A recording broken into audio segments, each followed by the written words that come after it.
Hi there. Welcome to the SoberCircle channel. Enjoy this speaker tape. I'm an alcoholic and I'm sober. That means I'm spiritual. Sober is more spiritual than drunk. And I'm glad to be here this morning. I'm your basic, generic, common, ordinary, routine, garden variety, rather mild alcoholic. And really, I was mild. I was more the heavy social drinker that went a tad too far. Just bad enough to get here and stay here. And I've gotten a little worse since I've been here, as a matter of fact. As a matter of fact, I even became an alcoholic after I got here. I was never an alcoholic before I started coming to these meetings. I wasn't even meant to be an alcoholic. I don't even look like an alcoholic, except when I'm drinking. It never occurred to me to be an alcoholic. My mother never suggested it. No school counselor ever says, why don't you try being an alcoholic? They seem to have a lot of fun, you know.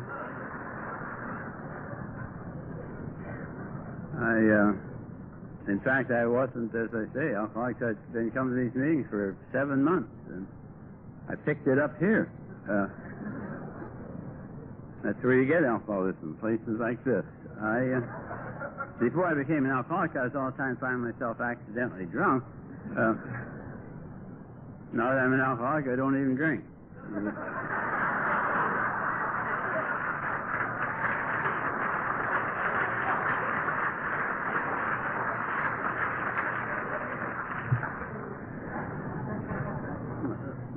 The comments about the fun of this weekend and the fun of...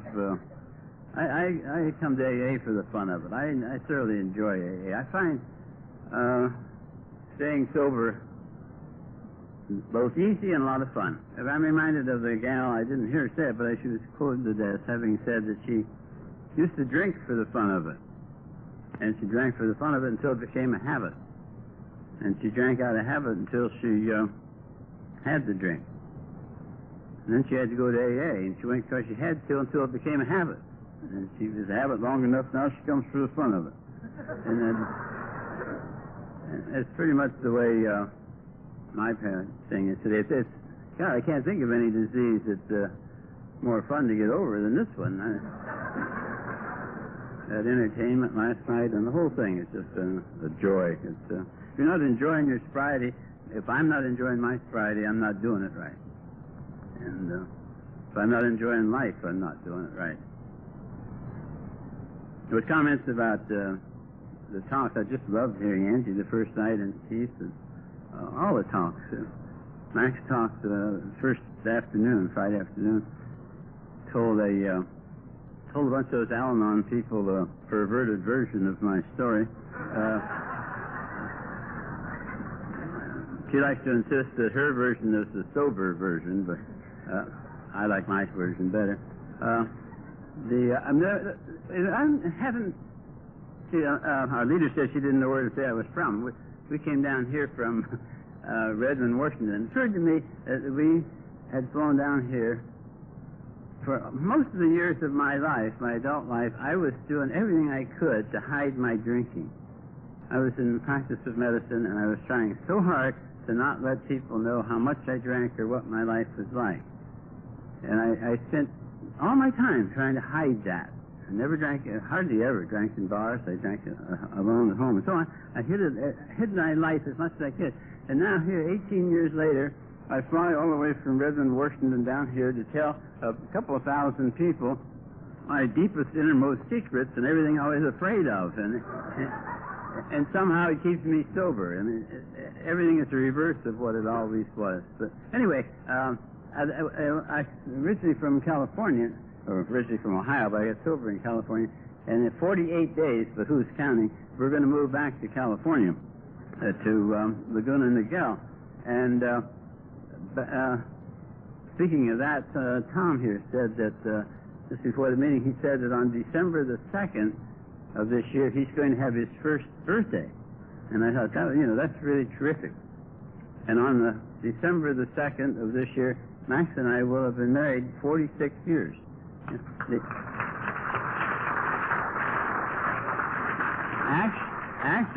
Actually, we will have been emotionally involved to varying degrees of intensity for over 60 years. Now, I've often said that young people today just don't have what it takes to have that kind of a relationship. They just don't have it. For one thing, you've got to be very, very old.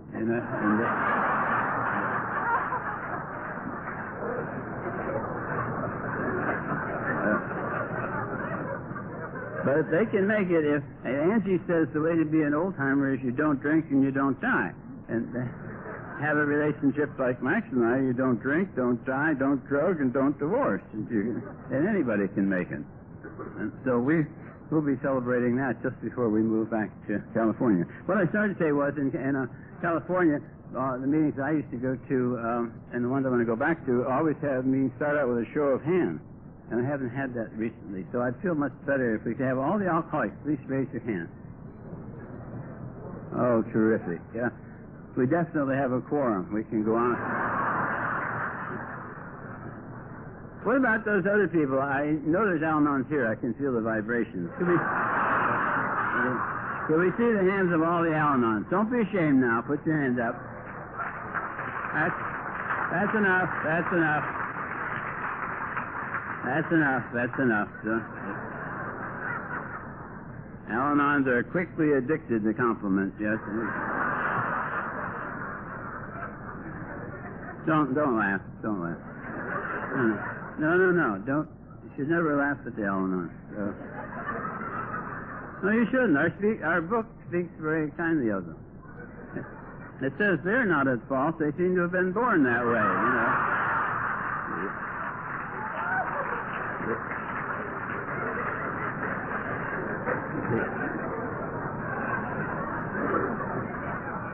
Another reason you ought not laugh at them, I understand there's one or two of you out there having a little trouble making this program.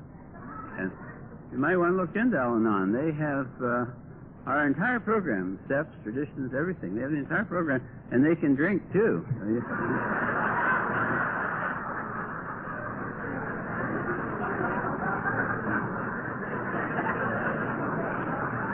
Another reason you might not want to laugh at them is one of the most common problems I see is an alcoholic coming to me and going bonkers because they're trying to live with or relate to another alcoholic.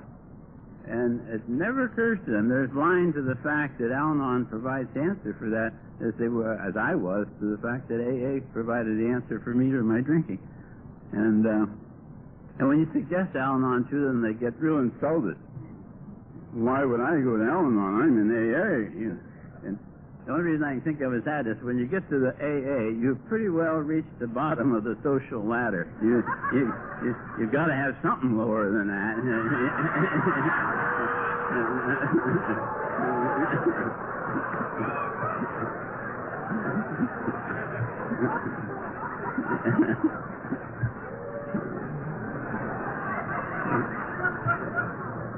I can see I make a lot of friends here today. So I use AA for my sobriety and Al-Anon in the sense for my sanity. Yeah. I better get off that subject.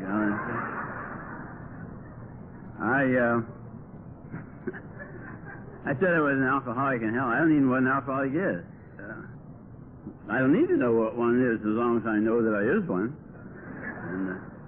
And that you know how to stay sober. And as long as I do what you tell me to do, I don't have any problem with staying sober. I know that when I say I'm an alcoholic, what I mean is that I react peculiarly to the drug alcohol. I do weird and peculiar things when I drink it. In fact, if you did the weird and peculiar things when you drank that I do when I drink, you probably wouldn't drink it. I just my body reacts differently to it than other people. I don't have any problem with that. My background is in originally pharmacy and then medicine and in internal medicine. I've used all kinds of medications all my life, specialized in pharmacology, and every drug I've ever used, or recommended or studied or prescribed, every drug has some people react differently to it than others. Anybody can take aspirin, except the people that can't. And anybody can take penicillin, except the people that are allergic to it. Give somebody a shot of penicillin, turn to lay the needle down, the guy's dropped dead behind you. You think, oh, wow, he sure is allergic. Better not give him any more of that,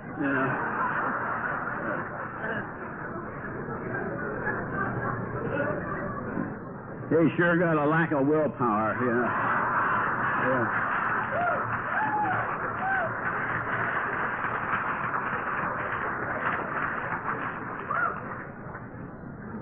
I react peculiarly. My body reacts peculiarly to that drug. I can't drink safely, sanely, sensibly, socially. I can't drink worth a damn, in fact. And so if it reacts like that to alcohol, you just decide to not drink it. You don't even have to be very smart to figure that out. I figured it out many times. And, I just don't drink the stuff. You can't drink like a man, don't drink at all. And that wouldn't be any problem for me, except I have a brain. I have a brain that insists on drinking. I got a body that can't drink and a brain that insists on drinking. I can't drink, but I got to drink. That's called a dilemma. What it means is that without AA, you're screwed. And I was screwed for a long time and didn't even know what the answer was, know what the problem was. I used to think the first thing you have to do when you come to AA is figure out why you drank. And I figured out reasons why I drank. I used to drink when it was hot. That's what beer was invented for. And we used to drink hard liquor when it was cold. You go to a football game, always take a bottle. It was cold. I remember going to drinking when it was sad situations. I would go on a funeral. We'd always have a few drinks at the funeral. After, at the wake. And I drink at glad situation. I always drink at weddings to celebrate. I drink in the daytime. Drink daytime drinks. Yeah. You drink at night, you drink nightcaps. Yeah. I drink when there's a lot of people around, because the people around drinking, you have to drink with them. They get insulted if you don't drink. They think you're trying to stand out and be different. You have to drink when people are around. I used to drink when I was alone because I was lonely. Yeah.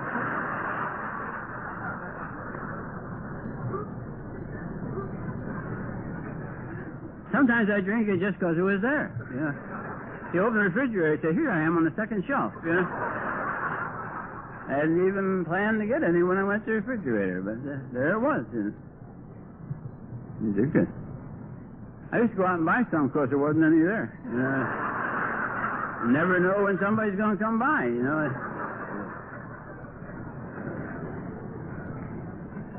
Only thing I can tell you is that every drink I ever took seemed like a good idea at the time. Just seemed like a good idea at the time. It may not have seemed like a good idea a short time later, but it seemed like a good idea at the time I drank it.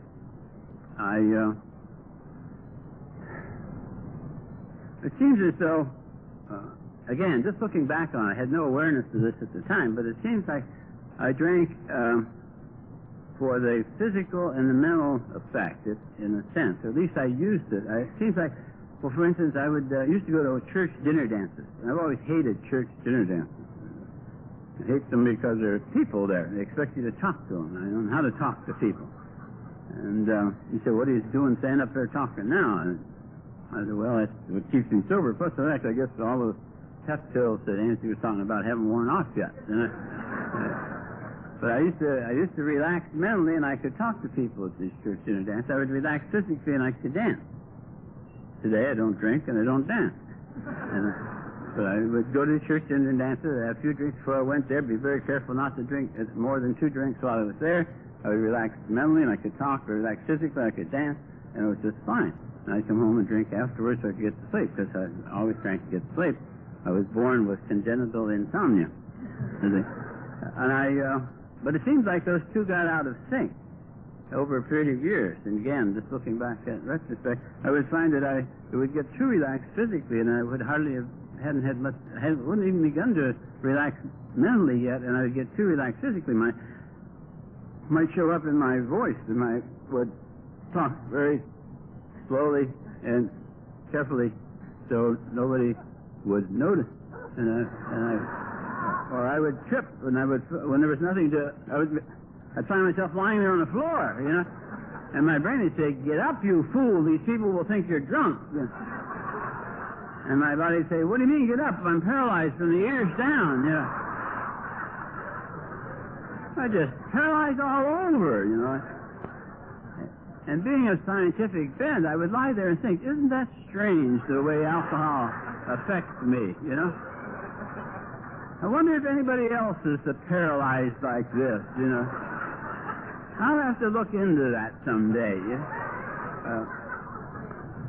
It was fascinating thought. Didn't help me get sober, but it was and other times the opposite would happen. I wouldn't have even begun to relax physically yet, and I would get too relaxed mentally.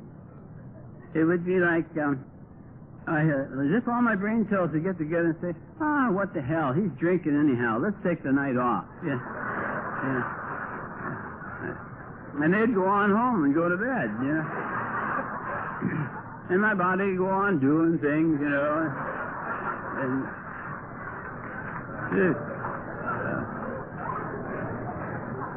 And in the morning, I'd try to figure out what my body had been doing when nobody stayed on duty on my brain,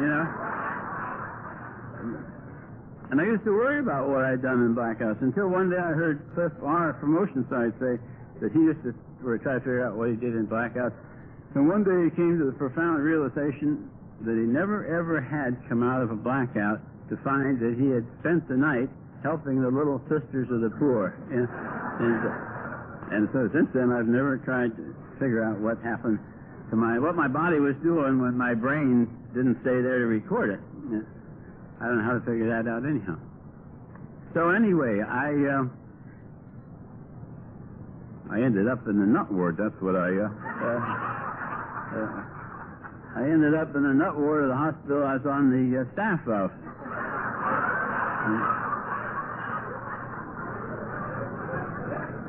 The more I lost control, the more I fought for control. I was trying to control everything, everybody, every situation in my life. I was just trying to control everything.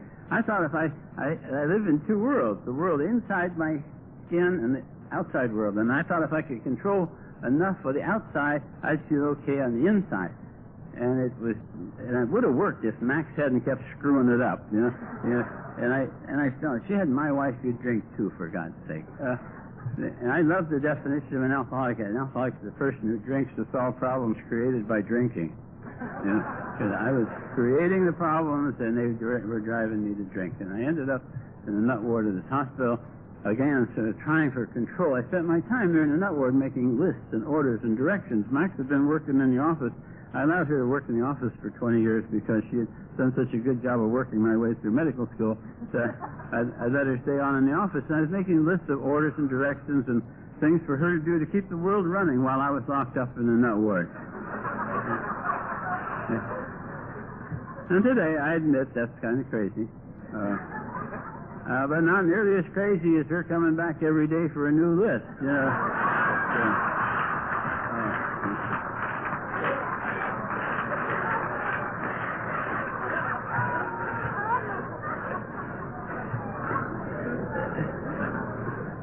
In that dumb nut ward, they had this theory that the quality of my life would be improved if I would learn how to make leather belts.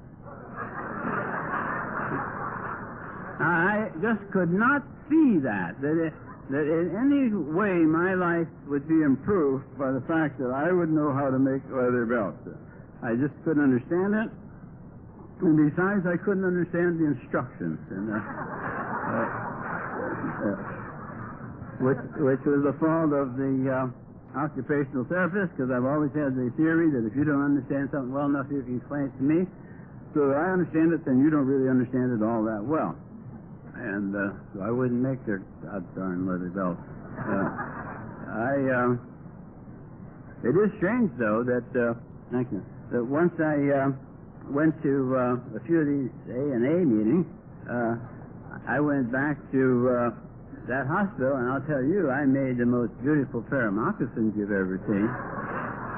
Really, I'm sorry I can't show them to you up there. A pair of moccasins and a half a wallet. And,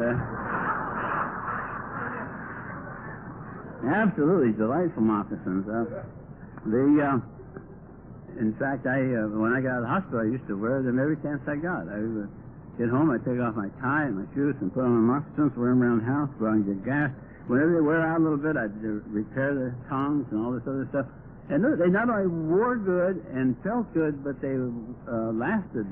7 years it took before those moccasins wore out to the point where I couldn't repair them anymore. And for my 7th AA birthday, my dear Al-Anon wife had my moccasins bronze.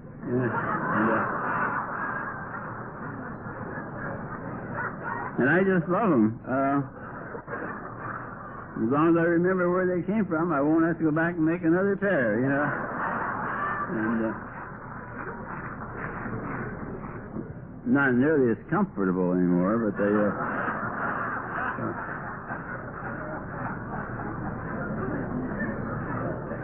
And I spent my time in that nut ward figuring out my plans. You know, when you're in charge of your life that way, you have to take all the blame. You get all the credit for everything good that happens, but you have to take all the blame for everything bad that happens. And I remember sitting there mentally listing the things that had gone wrong and the mistakes and misunderstandings and all the things that happened that a nice guy like me ended up in a place like that. And this stupid psychiatrist who couldn't I couldn't convince that Max was the problem. He walked up behind me and said, would I be willing to talk to a man from AA? And I thought, God almighty, don't I have enough problems of my own without trying to help some drunk from AA? You know?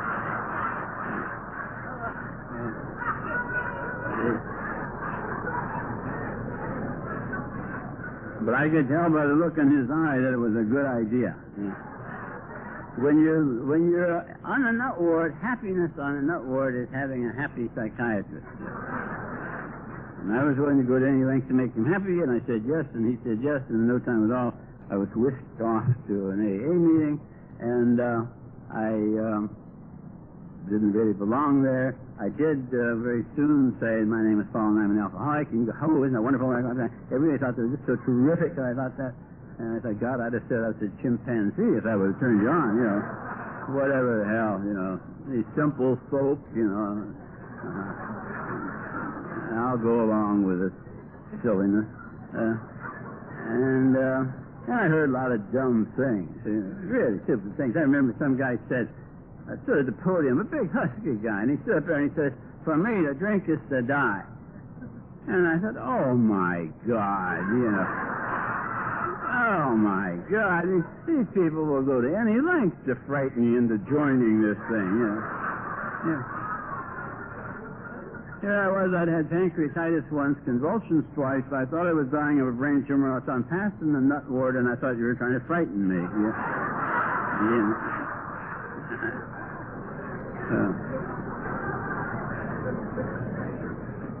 And then one day somebody said, I was judging me by my intentions and the world was judging me by my actions.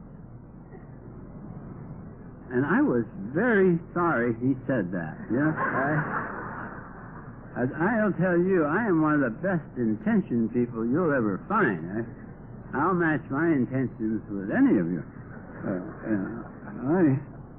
I didn't mind. I set all my intentions aside and just looked at my actions, and God, I was a drunken father, drunken husband, drunken neighbor, drunken citizen. The drunken doctor, for God's sake. I never intended to do that. I never intended. I had the feeling that if I could hold off admitting that it would somehow keep it from being true. And actually all it did was keep me from being able to do anything about it, as long as I held it, kept from admitting it. It was also about that time that somebody said, they said to themselves, they said, I'd rather be in AA by mistake than out there by mistake. And it was about this time that I was making my list of things that you had done that I hadn't done, that theoretically, when it got long enough, it would prove that you were alcoholic, but I wasn't. And I also had a list of things that were wrong with AA, you know, and too much smoke, too much swearing, too much this, too much whatever. And I was making those two lists. I was very busy. To this day, nobody's come and asked me for my list either.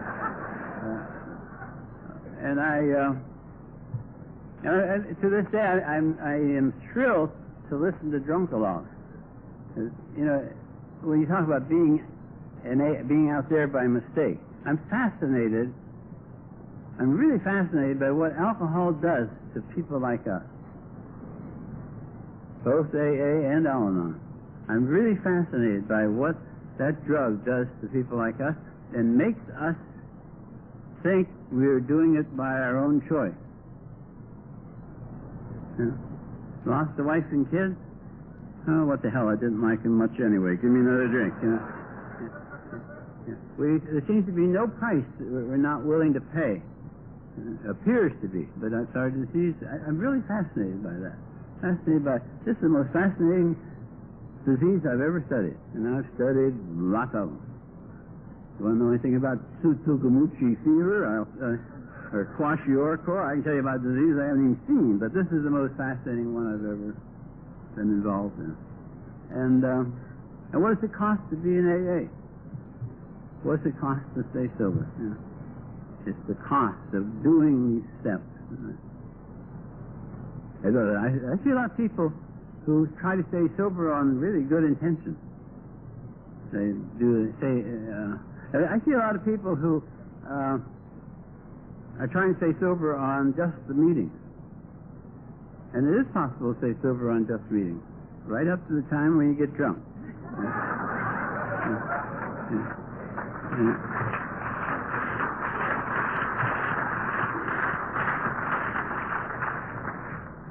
When it's easy in good intentions, it's easy to have the first three steps just be good intentions. No action involved. Unless you do it like Paul was talking about last night. You really take the third step with your group. I have taken the third step both with my sponsor, with my group, with several groups. I've written letters to God to tell them that I've done it. I even got the papers for a limited partnership, and I've declared him the general partner and me the limited partner. I write him terms of the partner. I have to be sure he understands, you know. It's like you're driving fast in heavy traffic, and you get tired driving, and somebody says, just let go and let God. It's hard to let go unless you're pretty sure he's going to grab the wheel when you let go, you know. In fact, somebody said something about, how come you're moving so much like you've been doing the last 5 years? I don't know. I took the third step and completely lost control of my life, you know. It's like I heard Don G. once say, he says, he hasn't made a single mistake since he took the third step. He hasn't made a single mistake since he took the third step. His higher power's done some really stupid things, but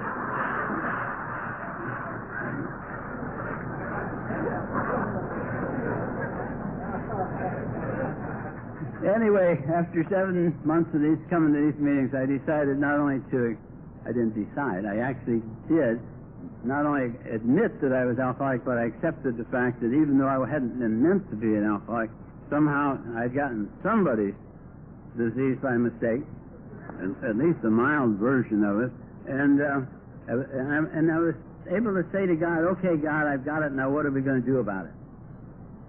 And when I accepted, and I said, it's okay, and now we're going to move on with this thing. There's two kinds of people. There are people who drink and people who don't drink.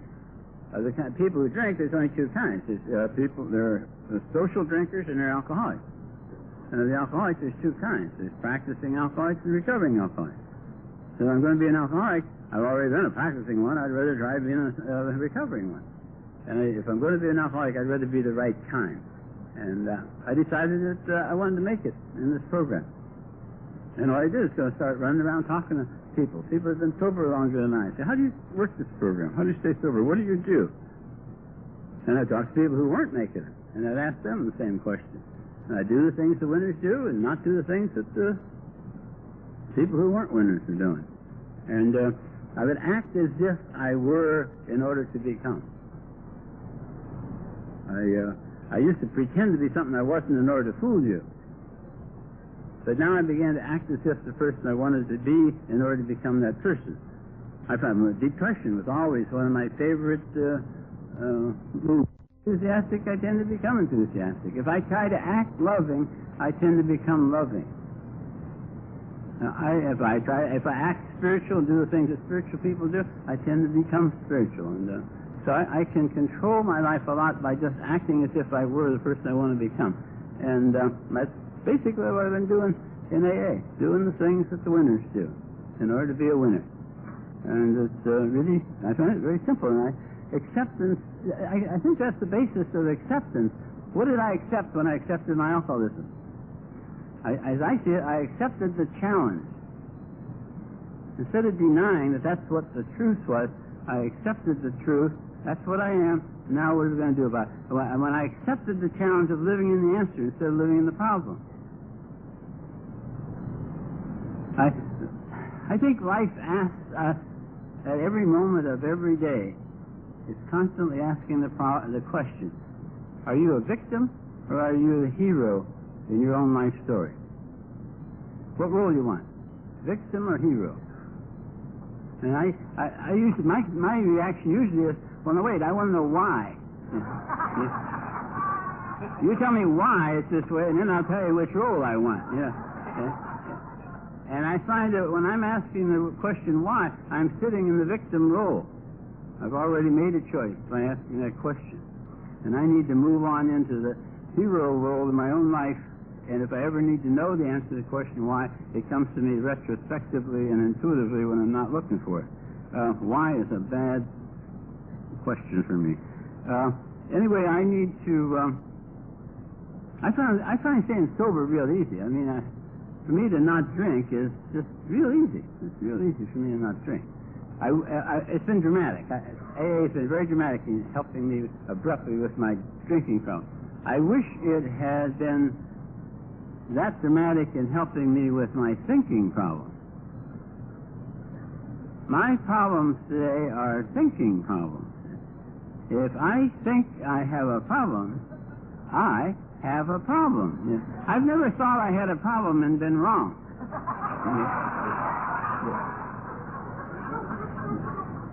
The nice part about it is that if I think it's a big problem, it's a big problem. If I think it's a little problem, it's a little problem.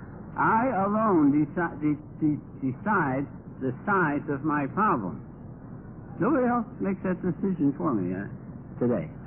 I determine the size of my problems. And if I think it's big, it's big. I have very few problems that are little. I specialize in only big problems. It's the same way with resentments. I only bother with the justifiable ones. I don't...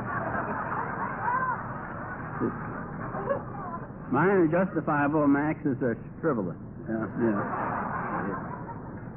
And but I can take it. I have a funny mind. It's a very powerful mind with a lot of energy, and it puts power or energy into whatever I think about. And I can take any problem and just, I can take the smallest problem. I can take a non-problem. Yeah. Well, you can see that's no problem. Yeah. But if you think about it a minute, it could be. And in fact, no, look at it a minute, it is kind of a problem. You know, and pretty soon I'm thinking, geez, you know, it's a good thing I'm looking at this. You know, by God, everybody else is missing this. Yeah. And it gets this big thing, and you try to talk to other people about it, and they say, oh, don't think about it. You know, and you look over there, and there it is. Yeah. And you look over there, and there it is. Yeah. I can't not think about it. I can't have a problem and not be obsessed with it. And my sponsor is Jack N. in L.A. He's a nice guy, terrific guy, wonderful guy. Got a terrific program. Walks like he talks. Has this really stupid expression. Says, well, whatever. Well, whatever, you know. Here you got to, well, when Jack's life is really all screwed up and everything's falling apart and he has no job, no money, and his ex-wife is demanding double alimony and everything's going terrible, then he can say, well, whatever. I think, geez, that's trippy. But when I've got this thing, and he gives me that, well, whatever crap, you know. I remember, my good intentions. I've always had the best of intentions for me and the things I was going to do. I was really going to straighten the world out and do a lot of wonderful stuff. Except for the fact that certain things were wrong, like I had the wrong parents. And I was born in the wrong town. And maybe the wrong century. Or maybe the wrong planet. I don't know. And I had the wrong wife. And Max didn't act right. And I would always want to explain those things to people, and Jack was a good one to listen to. And I would call Jack up and I'd tell him what Max said. Let me tell you what you did today. And let me tell you what's going on now. I remember this one day I called up, and I must have called him on a bad day or something, and I hardly even got started, and he interrupted me. And he said, well, why don't you just put it out of your mind for a couple of days and see what happens? And I said, Jack, in a couple of days, I'll forget all about it.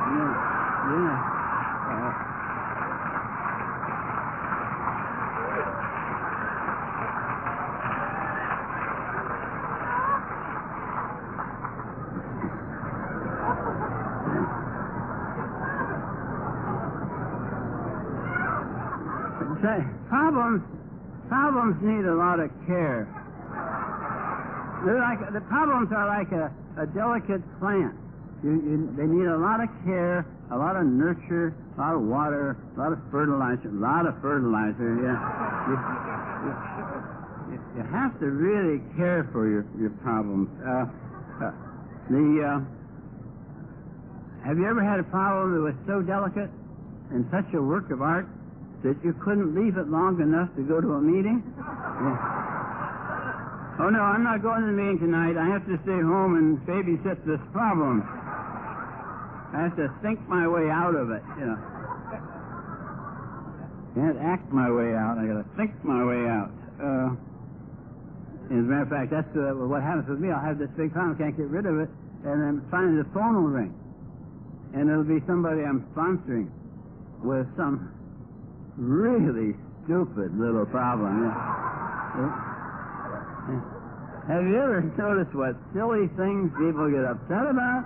Yeah. It's a really dumb thing. Yeah. And here you are with your problem, and this dumb thing, and you can't just say, you can't give them a quick answer. You can't get a quick answer. You know why? They're liable to go around AA and talk about you. That's why. Or worse than that, they're liable to change sponsors and then stay sober. You know. So you have to do active listening. You have to. Oh, you did? Oh, how awful. Oh, how did you feel about that? Oh, tell me more. And then when you're all through, when they feel actively listened to, then you give them the answer. What's the answer? The answer, pick a number from 1 to 12. They work that step, and they go work that step, and they come back and say, "Ooh, wasn't he wonderful?" Yeah. I've had people refuse to be somebody's sponsor, and I said, "What'd you do that for, you dummy?" They said, "Well, I didn't know the program." Hell, all you need is the numbers from 1 to 12. You don't.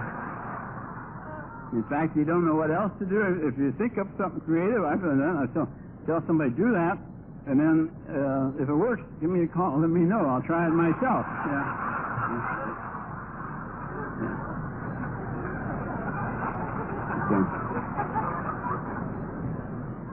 Anyway, by the time you get through with all that, you get back to your problem. It may be wilted away to the point where you just can't even bring it back, you know. You got to stay with them. I shouldn't have said my name is Paul and I'm an alcoholic. I should have said my name is Paul and we are alcoholics. I'm not alone up here. My head's a very busy place. I'm not even schizophrenic. Two-person, that'd be easy. Hell, I got a couple of dozen. I got personalities I haven't even met yet. They always talk about something run by a committee is not very well run. My life has been run by this big committee, and nobody told me I was supposed to be chairman. You know, nobody said I was supposed to keep this thing organized and that. I didn't know that. It's just whoever talked the loudest, that's what we did. And this one loud voice, no matter what happened, he says, well, I'm going to have a drink. And we all march off and have a drink, you know. And, today, when he says, I'm going to have a drink, we say, well, no, wait, let's hear. You sit down, we'll listen to somebody else talk for a little while, and we'll see what we do, you know. There's a meeting going on all the time. My job is to provide coffee and a place to hold the meeting, you know.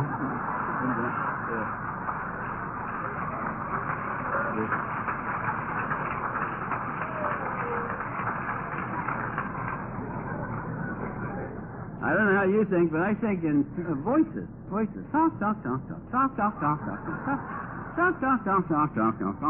Sometimes drip over and pick up another station and we double it. Talk. All the time, talk.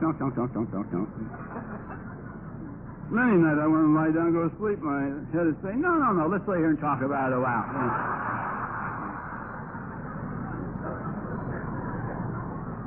Even in the middle of the night, wake me up and say, hey, wake up, we want to talk to you. You know that thing that you thought you handled so well today? Didn't go like that at all. They're really ticked off at you. Just wait till morning. And until morning, we're going to lay here and ask you questions that have no answers.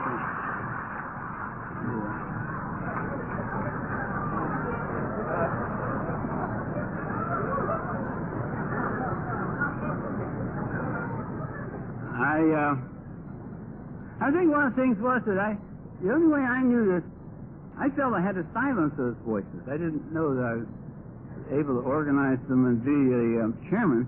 I thought I had to silence them. It was the only answer I knew.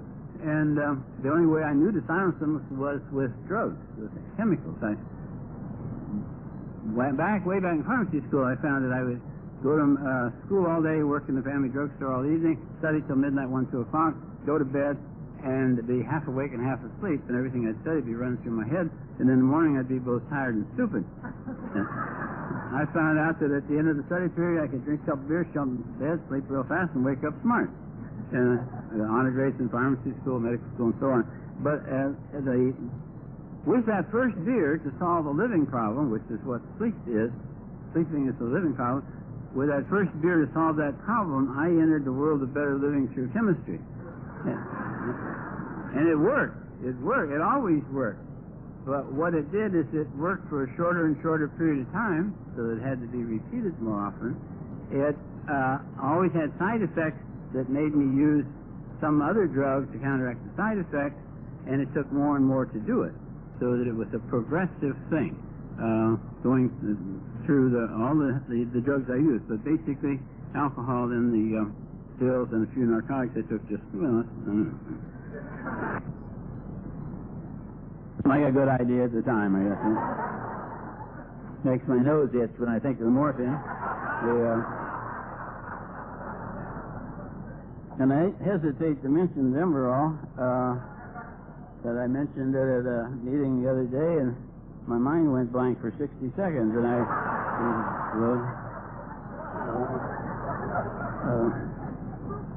but I find that I can't, when I silence those voices, they're not all bad by any means. None of them are bad. Even the ones that have the suggestions are not practical. They really are on my side. They mean to be helping me. And most of all, that's where I hear God's voice. It's among those voices in my head and the voices in AA. So I can't drown out the voices in my head, and I can't avoid the voices in AA. And just as in AA, there's a lot of chatter, but you have to pick out God's voice when the message as you hear it.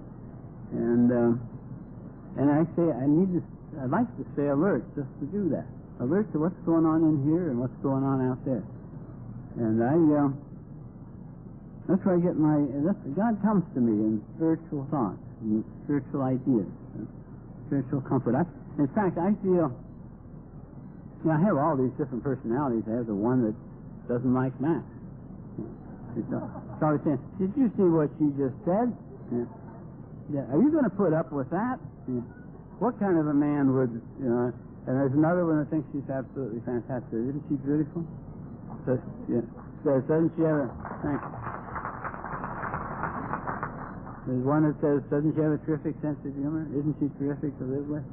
I have all those personalities. I have one that says, that's afraid all the time. Says, don't try that. You'll blow it and they'll all laugh at you. No matter what it is, says, don't do that. Don't try that. Play it safe. And there's another one I hear now today that says, man, you can do, as long as you're sober, you can do anything you want. As long as you're sober, and you have this program around you, you can go anywhere and face anybody doing anything under any circumstances, and nobody can do you no harm in any way, because the only way they can help you is to make you take a drink, and with this program, nobody can make you take a drink. You don't have to be afraid of anything. You can do anything you want. So I've got all these personalities, many of them. And in the very center of these personalities, there's a center of calm. There's a center of calm. I'm aware of it when I awaken in the middle of the night and all the world's asleep. And that's where God is. I don't have to go anywhere to find him. In fact, if I go there to find him, he won't be there unless I take him with me inside. And I sincerely feel that that's where he is, that he's hidden the last place we look for him. And if he's there for me, then he's there for you. And one of the real pleasures of life today is to communicate from the center of calm within me to the center of calm in another alcoholic. And to communicate may be just what you're doing, just to listen. There's much more of listening to communicating than talking, which I hadn't been aware of. I always thought that no matter what Max said, I needed to respond to it. Tell her whether it was right or not, or whether I agreed or not. And I find that's not true. Most of us need to be listened to. You notice how the silence here, you're listening to me, and it really doesn't matter a whole lot what I say. I know it doesn't matter what I say, because I've seen you sit and listen just as attentively no matter what's going on up here. To listen is to love. And you are loving me into sobriety, and I, in turn, am taking whatever risk there is to talk to you, so that I am giving to you and you're giving to me, and we're keeping each other sober. And that seems to be, and I didn't mean to make such a big deal out of it, except that I wish I could just carry that to all my relationships out there. To the jerky people, the people who are doing things that I don't like. I wish I could have a loving, listening relationship with. I wish I could treat everybody I meet the way I see you treat newcomers. I think it's really fabulous. I've never heard anybody bargain with a newcomer. Well, yeah, I'll take you to a meeting, but you got to promise to get sober. Yeah. I'm tired of people who don't make it around here. I want somebody who's going to stay sober and go to a convention and tell them I'm their sponsor. None of that. It's just, one of the things that's helped me a lot is that I had a childhood concept of God that I got from my parents and from the people who trained me. And that didn't keep me sober. And I used to be the prayingest drunk you ever saw. And so I finally decided he was talking to the darn fool, he doesn't answer you anyway. And so I gave that up maybe 5, 6 years before I found myself, against my better judgment, sitting in an AA meeting. And today, being sober in this program, I have found that I can have my own concept of God. And God is, I don't have to call him God if I don't. I call him higher power and call him anything I want. And I have a very comfortable relationship with a higher power of my choosing, I guess of my creation in that sense. He and I are real good friends. As I often say, he rides to work with me every day, except on the days when he forgets. And I tell him what a good job he's been doing. Tell him how grateful I am. I tell him he's doing a good job. Just keep on doing what he's doing because he's doing so well. And I say, you steer and I'll pedal. And for God's sake, watch where you're going, because I'm sick of some of the places we've been.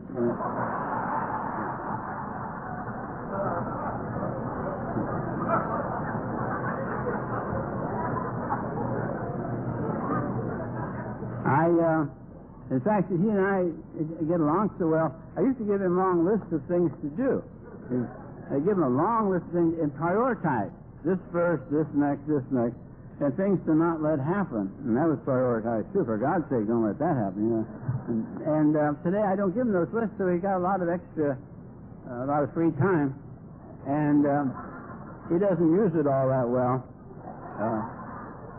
So I lend them out. I lend them out rent-free to people that don't have a higher power, or who have a higher power they're not getting along well with. And I tell them, you go ahead and use my higher power. You don't have to even ask me. Just go ahead, tell them I sent you, and go ahead and try him out. See if he doesn't work for you like he does for me. And it seems to work out very well. Now, I know a lot of people would think, oh, that's kind of dumb. That would never work. That's stupid. And you know, you're right. You're right. If you decide that's stupid, and therefore no use doing it, and don't do it, it won't work. It only works for people that do it. It's kind of like if I gave you a book of blank checks, and I said, there's $1 million in this checking account. Just go ahead and write yourself some checks on it. And you'd laugh and think, oh, that's the dumbest thing I've heard. And you didn't write any checks. If you didn't write any checks, you wouldn't get any money. You're right. But if you wrote a check and they cashed it, and you wrote another check, the more checks you wrote, the more they cashed, the more you'd come to believe. And so feel free to use my higher power anytime you want. And use the thing I find interesting. About having my God within a center of calm within me is that it just happened. It isn't important whether that's true or not. It's exactly where God is or what God is. But if there is no God, then when I'm talking to my higher power, I'm talking to myself. But it still works just as well. It's the concept that creates the miracle. In fact, I find it interesting that we are miracle makers. We don't actually work the miracle, but it interests me the things that we can do that can cause a miracle to happen. Just a phone call, just actually a smile, reaching out at the right time to somebody can be I'm amazed at the power of this program, is what I'm trying to say. Somebody drunk every day for 30 years comes to AA, and from the first meeting never has to drink again. It's terrific. I remember a story of a gal who was a very successful vice president of the company. During the drinking time, she had been a streetwalker. She had a date. She was waiting for a date in the bar, and he was late. She finally came in, and hurried in, and he said, "I'm sorry to be late." He apologized for being late. He says, "But I really need to apologize to you because I'm an alcoholic, and I got to get back to AA, and I got to get back right now. I'm going there now. Do you want to come along?" And she said she thought, well, what the hell? And she finished her drink, put on her long white gloves, went off the AA meeting, and never had another drink. It's a powerful thing. It's a powerful thing you're playing with. And I find it, there are many things in the book I find really interesting. The thing that strikes me is it says, our past becomes our most prized possession. Isn't that amazing? Isn't that amazing? The thing we're the most ashamed of becomes our most prized possession. There's a line in the book twice. It says, we cease fighting everything and everybody. We cease fighting everything and everybody. It's in two places, and one of them's in italics. So they must have meant to stress it. And I think that's another form of acceptance. We accept rather than fight. And I think there are three phases to that acceptance. Let me go back to that for a minute. I admitted I was an alcoholic, then I accepted it, and I haven't had a drink since I accepted it. Today I thoroughly approve of it. But approval is not necessarily a part of acceptance. It's entirely possible to accept life on life's terms without approving of it. And if we're going to approve, that can come later. I admitted I was alcoholic, then I accepted it. Today I thoroughly approve of it. But I want to close on the fact that there's a line in the book that I find really fascinating. You wouldn't think it had anything to do with anything else. It says, we absolutely insist on enjoying life. And we absolutely insist on enjoying life. And I've always been told that when we die, that before we get into heaven, there'll be a pre-admission interview with God. And he would ask us, have you been good or have you been bad? And based on what you say, that's where you go. Life is one final crapshoot.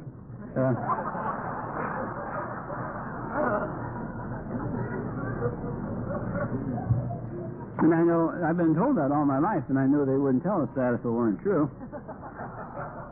But on the other hand, I've never met anybody that's been there and had their interview.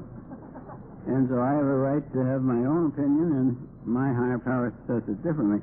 And I think when we get there, if there is an interview, I don't think that God is going to say, have you been good or have you been bad?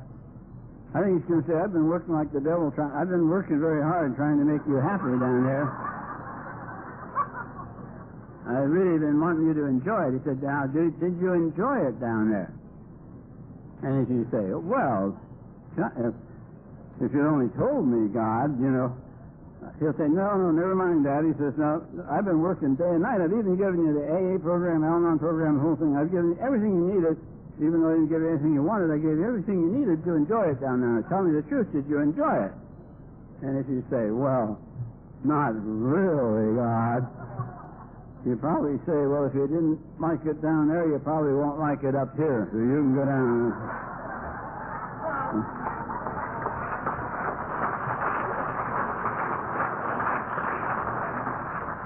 So the moral of the story is you better enjoy life whether you like it or not.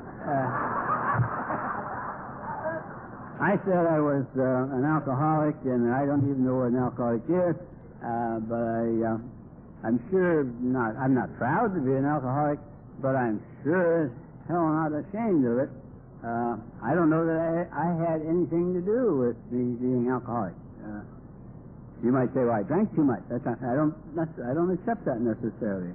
I don't know that I became alcoholic by drinking too much. I think maybe I drank too much because I was alcoholic. I heard that alcoholics have a tendency to do that, and I'm neither proud nor ashamed of the fact that I'm an alcoholic, but by God, I am proud indeed, very proud to be a sober member of Alcoholics Anonymous. Thank you very much.